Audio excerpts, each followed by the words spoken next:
Okay, so I took some boneless, skinless chicken, which are normally together like this, and they're kind of fat, but in order for them to cook better and nice and juicier, I kind of butterflied them. So I sliced them down the middle, as you can see all the cut marks here. So I did that to both of them. Then I like to experiment with some different types of seasoning, because seasoning is the key to most of your anything you do.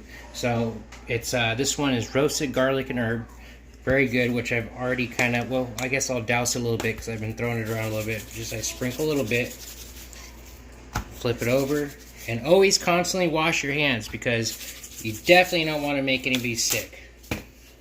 So what I'm going to do is I'm going to pan fry it, but when I pan fry it, I put a little bit of oil, not a lot, in the pan. And see here, this here is something that a lot of people should get.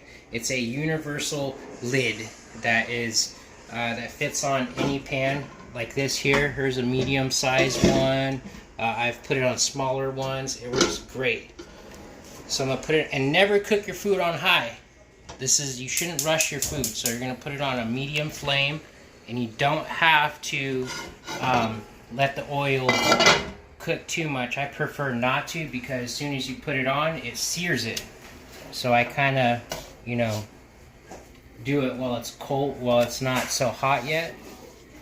And why don't you like it when it's seared? Because, well, I do like doing certain things seared, especially steaks, when you have multiple processes to it. But with chicken, all it does is it sears it and it makes it burnt tasting, and half the battle too, I think, is not only just the flavor and the way you cook it, but also presentation. So that's a very important thing. So why do you cover it? I cover it so that it cooks thoroughly, because you can't make a medium rare chicken. So I always cover it definitely to do that. And it's nice, it has a little hole there to breathe. And I've already made salad on the side,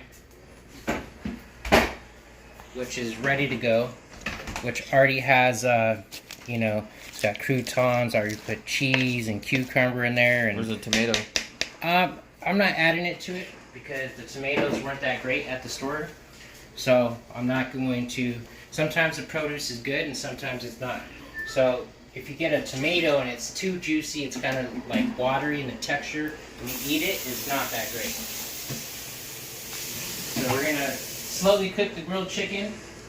And then, actually, I didn't even show you this part too. I've already prepped this too, which I made my avocado slices to add to everybody's dish after that, which is very nice.